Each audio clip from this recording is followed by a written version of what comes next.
Hello बच्चों, let's see the question. In the following question, a statement of assertion A is followed by statement of reason R. First, if both assertion and reason are true and the reason is the correct explanation of the assertion, then mark first.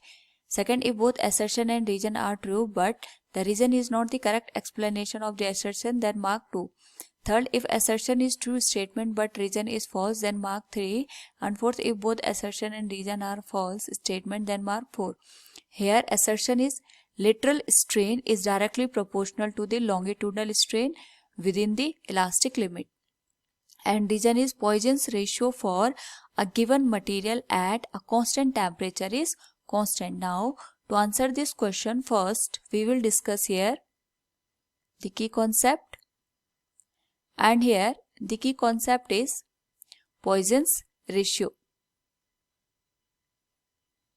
Now सबसे पहले अगर हम बात करें यहाँ पे strain की, तो we know that it is a ratio of change in dimension with respect to original dimension. तो डायमेंशन हमारे पास लेंथ हो सकती है, एरिया हो सकता है या वॉल्यूम हो सकता है.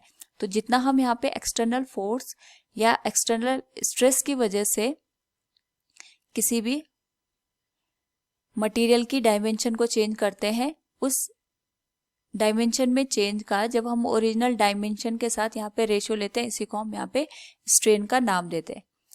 अब हम यहाँ पे अगर बात करें लेटरल स्ट्रेन और लॉन्गिट्यूडनल स्ट्रेन के रिलेशन की, वी कैन से हियर, यहाँ पे सपोज हमारे पास कोई मटेरियल है, इस तरीके से हमने कोई सिलेंड्रिकल स्ट्रक्चर अज्यूम कर लिया और हम यहाँ पे इसकी जो रेडियस है उसको आर कंसिडर कर रहे हैं.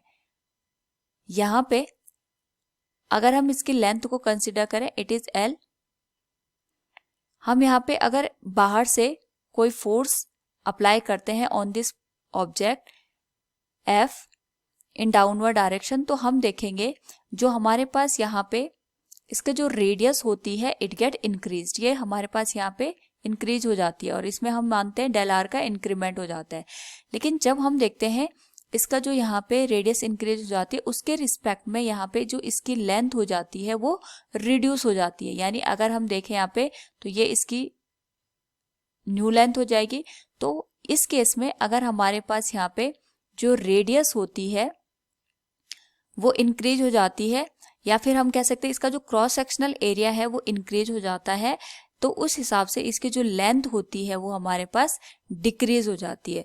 सो जो हमारे पास रेडियस का चेंज है, we can say here lateral strain. अगर हम इसकी बात करें तो lateral strain is given as change in radius with respect to the original radius.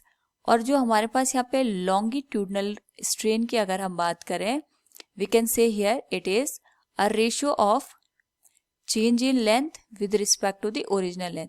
इन दोनों का जो रेशियो है वो कांस्टेंट रहता है. तो यहाँ पे इन्हीं के रेशियो को हम कहते हैं पॉइजन्स रेशियो. तो Poisson ratio is given as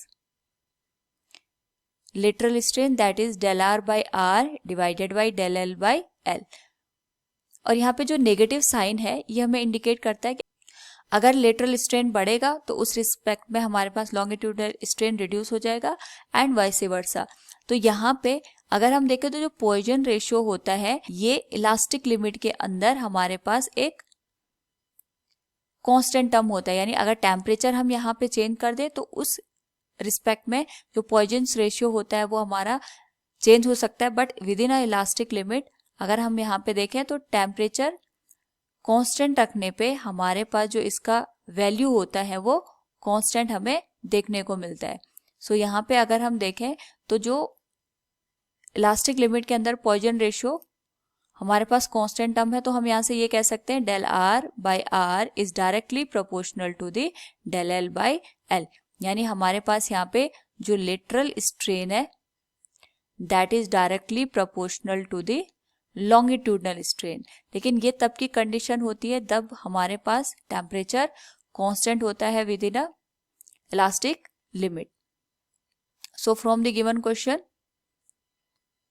अगर हम देखें यहाँ पे we can say here lateral strain is directly proportional to the longitudinal strain within the elastic limit is correct. Poisson's ratio for a given material at a constant temperature is constant. it is also correct, and it is the correct explanation of the assertion part. So from the given question you can say if both assertion and reason are true and the reason is the correct explanation of the assertion, option first will be the correct answer. Hope all you understood it. Thank you and best of luck.